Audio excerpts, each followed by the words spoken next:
In 1759 on Mauritius Island, the body of a slave falls in the sea. As she drowns to death, she prays for her husband Masamba never to give up and save their people. The next day, a group of slaves including Masamba continue to work on a plantation that belongs to Eugene. There are only 2 weeks left of harvest, so Eugene asks Masamba to keep an eye on things and make sure nobody is slacking off. He also calls him Cicero instead of his real name. This causes another slave to see him as a traitor. That night Masamba teaches his daughter Mati more reading and writing. Mati interrupts the lesson to share that her friend Ruba showed her a path on the southwest that should take them to Fibumi, a village where all runaway slaves hide. She wants to run away but Masamba forbids it, saying that Fibumi is just a myth. The potential danger gets more obvious when they see a guard capturing a slave outside. The following morning Eugene and his guards catch another slave who tried to escape. Since this was her first, they burn her back to mark her with a lily flower. If she ever tries again, her ears and tendons will be cut off. Masamba has to translate this warning for the other slaves while a man loses his ears because he was caught a second time. Eugene then asks Masamba to remind everyone that a third escape attempt is punished with death.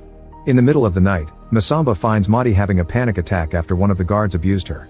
He hugs her tightly and guides her through it with prayers until she calms down. Afterward Mati insists they should kill all their masters and run, pointing out that the other slaves will follow him as a leader. Masamba still refuses and calls Mati Colette, which she hates. Mati doesn't want to lose her culture, but Masamba prioritizes her future and hopes that by making her fit in with the colonizers she may get a job as a seamstress far away from the plantation. Sometime later, Masamba is called to the main house where Eugene is having dinner with some very important people. The governor knows that Masamba can speak both languages and to help him understand the slaves. He asks if black people should be freed, but since Masamba is scared, he answers that black people exist only to serve. When he looks up to speak, the governor is offended and Eugene immediately kicks Masamba out. Eugene's son Honoré explains he was the one to train Masamba because he grew up here in the plantation and quickly understood that some slaves were trying to rise. Teaching Masamba convinced him that black people are also human.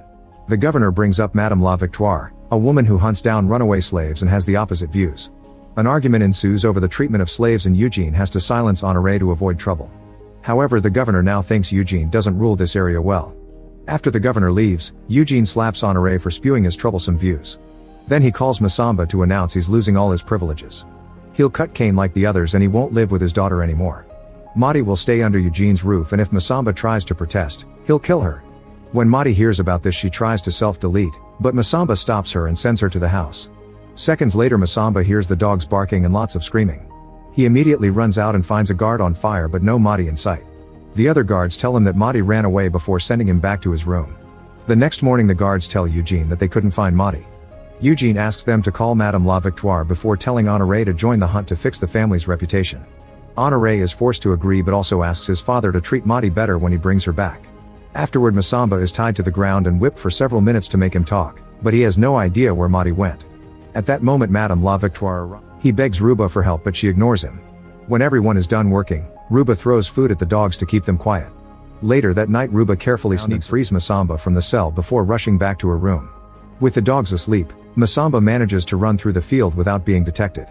The next morning Victoire's sons think Mati is wasting time, but Victoire thinks they need to be patient. Meanwhile Masamba has reached the forest and stops by the river to drink, which is hard because of the mask. After hitting the lock for several minutes with a rock, he manages to break it and take the mask off. Honoré has already heard her story. He knows she was abused as a child, forced into an unwanted marriage as a teenager, and the first woman on the island to be divorced.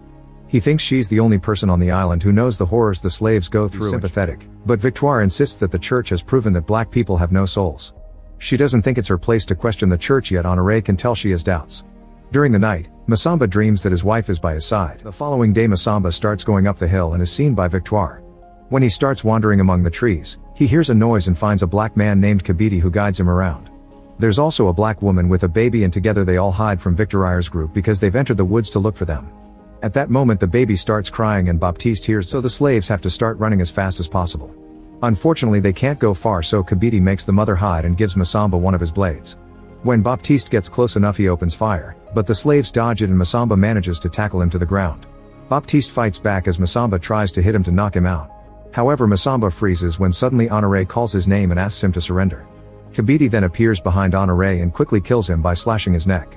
After asking Masamba to do the same, Kabidi runs to hide. Masamba stares at Baptiste but he can't bring himself to do it, so he runs away too. With Joseph now running after him, Masamba moves as quickly as possible until he's suddenly tackled by a black man named Rado, who helps him find a place to hide.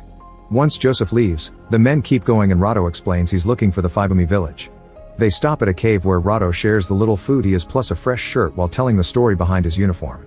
He used to fight for France and they even made him a citizen. However, when he came to this island they burned his freedom papers and tried to force him into slavery. Meanwhile, Victoire is taking care of Honoré's body.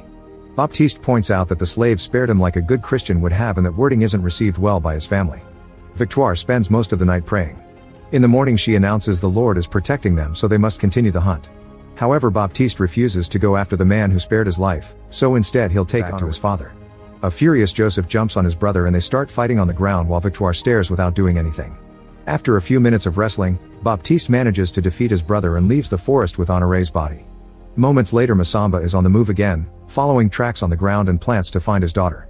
When Rado tries to leave the cave too, Joseph shoots his leg to bring him down. Then Joseph squeezes the wound while he and Victoire ask him about Madi and Masamba. Rado refuses to talk and says this island belongs to black people, so Victoire shoots him in the head. The duo searches the cave and finds Masamba's old shirt, so now the dog can follow his smell.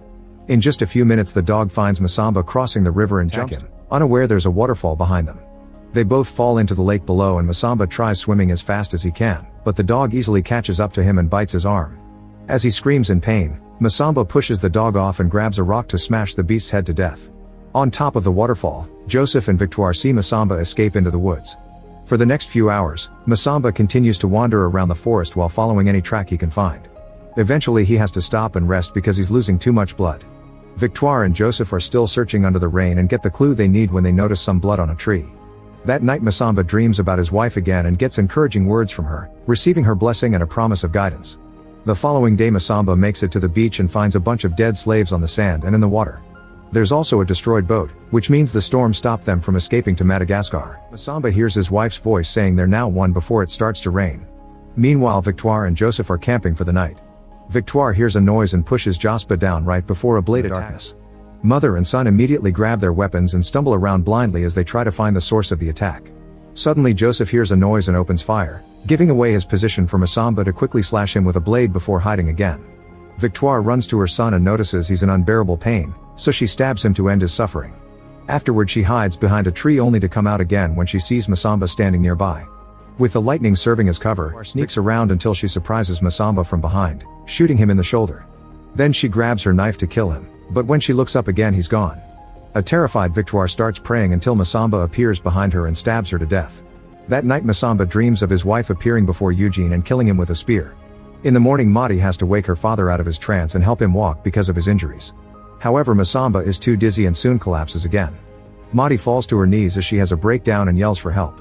This gets the attention of a bunch of slaves who are also looking for Fibumi and recently escaped Eugene's plantation.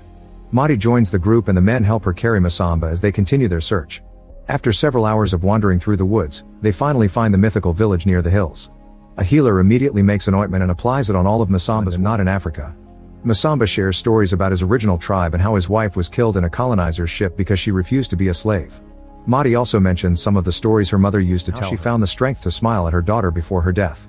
The next day while she's bathing in the lake, Madi sees her mother watching her from afar.